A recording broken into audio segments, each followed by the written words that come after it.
வாழ்க வளமுடன். அனைவருக்கும் சிவகாரி அண்ணா வணக்கம்.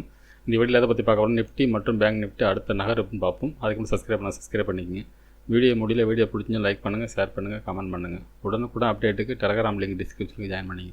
சரி, அவங்க வீடியோக்குள்ள போவோம். ஃபஸ்ட் நம்ம என்ன சொல்லியிருந்தோம் நடந்து பார்ப்போம். நம்ம என்ன சொல்லியிருந்தோம், மார்க்கெட்டை பொறுத்தளவுக்கு இந்த ஃபஸ்ட்டு சப்போர்ட்டை பிரேக் பண்ணால் மார்க்கெட் வீக்கு, செகண்ட் சப்போர்ட்டுக்கு வாய்ப்பு அப்படின்னு சொல்லியிருந்தோம். அதையும் பிரேக் பண்ண பட்சத்தில் மார்க்கெட்டை பொறுத்தளவுக்கு ஒரு ஃபால் இருக்க வாய்ப்பு அப்படிங்கிற மாதிரி சொல்லியிருந்தோம். அந்த செகண்ட் சப்போர்ட்டை பிரேக் பண்ணிச்சு மார்க்கெட் வந்து அதுக்கு வர பார்த்திங்கன்னா நம்ம கொடுத்த சப்போர்ட்டுக்கு கீழே மார்க்கெட் க்ளோஸ் ஆகிருக்கு. சரி, ஓகே, பேங்க் நிஃப்டி நான் சொல்லியிருந்தேன் பார்ப்போம். ஃப்ரெண்ட்ஸ், பேங்க் நிஃப்டி வச்சிருக்கேன். பேங்க் நிஃப்டிலாம் சொல்லியிருந்தோம் ஃபஸ்ட்டு சப்போர்ட் பிரேக் பண்ணால் மார்க்கெட் வீக் அப்படிங்கிற சொல்லியிருந்தோம். செகண்ட் சப்போர்ட்டில் மேலே போக வாய்ப்பு அப்படின்னு கொடுத்துருந்தோம். என்னோட பாயிண்ட் ஆஃப் வியூவில் அப்சைடு போக வாய்ப்புமே கொடுத்துருந்தோம். ஆனால் அதே சமயத்தில் 51,510 பிரேக் பண்ண பட்சத்தில் மார்க்கெட்டை பொறுத்தவரை 51,004 அப்படிங்கிற இடத்துக்கு வரது வாய்ப்பு அப்படின்னு சொல்லியிருந்தோம். கரெக்டாக அந்த இடத்துல பிரேக் பண்ண 500 பாயிண்ட் சொல்லியிருந்தோம். அதுபோல் பார்த்தீங்கன்னா கரெக்டாக பிரேக் பண்ணி நம்ம சொல்லியிருந்தோம் அந்த 500 கரெக்டாக நம்ம சொல்லியிருந்து கரெக்டாக லைனில் 51,004.50 ரூபா கொடுத்துருந்தோம். ஆனால் அது 6 ரூபாயில் மார்க்கெட் நடந்து லேசாக அப்சைடு போணுச்சு. சரி, ஓகே, நாளைக்கு என்ன நடக்க வாய்ப்புன்னு பார்ப்போம். ஃப்ரெண்ட்ஸ், நிஃப்டியோட சார்ட் வச்சுருக்கேன். ஃபஸ்ட் எழுதி மூவ் பண்ணிவிடுவோம். இப்போ டே கேண்டில்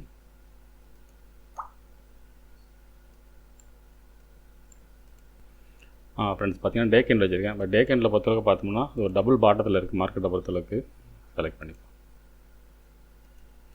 அந்த டபுள் பாட்டத்தையும் பார்த்தீங்கன்னா க்ளோசிங் இது வரைக்கும் இந்த கேண்டில்லாம் க்ளோசிங் கிடையாது. இந்த கேண்டில் வந்து கீழே க்ளோசிங் வச்சுட்டாங்க. இதுபடி பார்த்தீங்கன்னா மார்க்கெட் வீக்கு.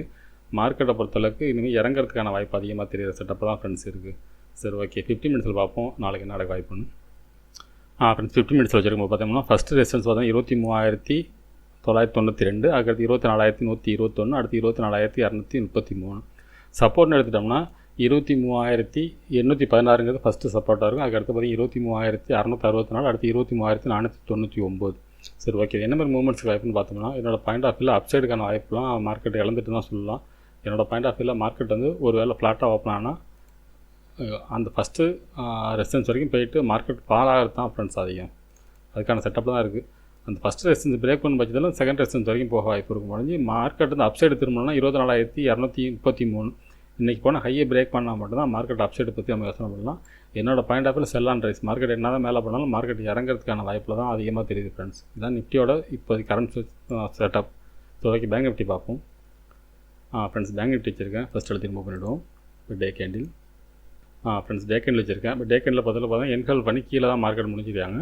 இருந்தாலும் பார்த்தீங்கன்னா இதில் ஒரு ட்ரெண்ட் லைனும் இருக்குது. இது வந்து இந்த இடம் தான் நம்ம ஃபேக்காக எடுத்துக்கிற மாதிரி இருக்கும். இந்த கேண்டிலேருந்து ஃபேக்காக எடுத்துட்டோம்னா கரெக்டாக சப்போர்ட் எடுத்துருக்கு. இது பிரேக் பண்ண பட்சத்தில் மார்க்கெட்டில் அடுத்த ஃபால் இருக்கும். இது டே கேண்டில் செட்டப் படி 50 மினிட்ஸில் பார்ப்போம் என்ன நடக்க வாய்ப்புன்னு. 50 மினிட்ஸ் வச்சுருக்கேன். இப்போ பார்த்தோம்னா ஃபஸ்ட் ரெசிஸ்டன்ஸ் பார்த்தோம்னா 51,364, அதுக்கடுத்து பார்த்தீங்கன்னா 51,747, அதுக்கடுத்து இன்றைக்கி போன கை 52,169. சப்போர்ட்னு எடுத்துட்டோம்னா 51,006 அப்படிங்கிறது இன்றைக்கி போன லோ. அதுக்கடுத்து பார்த்தீங்கன்னா 50,865, அதுக்கடுத்து 50,438. சரி, ஓகே, என்ன மாதிரி மூவ்மெண்ட்ஸ் வாய்ப்புன்னு பார்த்தோம்னா மார்க்கெட்டை பொறுத்தளவுக்கு இந்த ஃபஸ்ட் ரெசிஸ்டன்ஸ் வந்து மார்க்கெட் ஃபாலாக வாய்ப்பு இருக்குது. இந்த செகண்ட் சப்போர்ட்டுங்கிறது கொஞ்சம் ஸ்ட்ராங் சப்போர்ட்டாக இருக்கும். அதனால் ஒரு சின்ன ஏற்றத்தை கொடுத்துட்டு இறங்கத்த வாய்ப்பு இருக்கும். அதாவது இந்த இடத்துல சப்போர்ட்டுக்கு வாய்ப்பு இருக்கும். சப்போர்ட் எடுத்து ஒரு மேலே போக வாய்ப்பு உண்டு. இந்த இடத்த அதாவது 50,865 பிரேக் பண்ண பட்சத்தில் மார்க்கெட்டை பொறுத்தளவுக்கு இந்த 50,400 அதுக்கு கீழேயும் போகிறதுக்கான வாய்ப்பு அதிகம் ஃப்ரெண்ட்ஸ். ஆனால் அந்த 51,365 பிரேக் பண்ண பட்சத்தில் அந்த 51,747 வரைக்கும் மேலே போய்ட்டு திரும்பி இறங்க வாய்ப்பு இருக்கும். அதாவது நிஃப்டியில் சொன்ன மாதிரி தான் இது செல் அண்ட் ரைஸ். எவ்வளோ தான் மேலே போனாலும் மார்க்கெட் வந்து டவுன் சைடு போகிறதுக்கான செட்டப்பில் தான் ஃப்ரெண்ட்ஸ் இருக்குது. என்னோடய பாயிண்ட் ஆஃப் வியூவில் மார்க்கெட்டை பொறுத்தளவுக்கு அந்த செகண்ட் சப்போர்ட்டை பிரேக் பண்ண பட்சத்தில் பெரிய ஃபால் எதிர்பார்க்கலாம். அது வரைக்கும் கொஞ்சம் வீக்குன்னு சொல்ல முடியாது. ஆனால் நிஃப்டியில் கிளியராக வீக்காக இருக்குது. பேங்க் நிஃப்டியை பொறுத்தளவுக்கு அந்தளவுக்கு வீக்காக இல்லை. க்ளோசிங்கை பொறுத்தளவுக்கு பேங்க் நிஃப்டி வந்து அவ்வளோ வீக்குன்னு சொல்ல முடியாது. ஆனால் நிஃப்டி வீக்கு. ஆனால் பேங்க் நிஃப்டியை பொறுத்தளவுக்கு இந்த செகண்ட் சப்போர்ட்டுக்கு வாய்ப்பு இருக்குது. ஒரு 50% இந்த இடத்துல சொல்லலாம் வாய்ப்பு இருக்க மாதிரி. இதையும் பிரேக் பண்ண பட்சத்தில் மார்க்கெட்டில் ஃபால் இருக்கும். இதுக்கு கீழேயும் போகிறதுக்கு கூட வாய்ப்பு உண்டு ஃப்ரெண்ட்ஸ். சரி, ஓகே ஃப்ரெண்ட்ஸ், அடுத்த வீடியோவில் சந்திப்போம். நன்றி, வணக்கம்.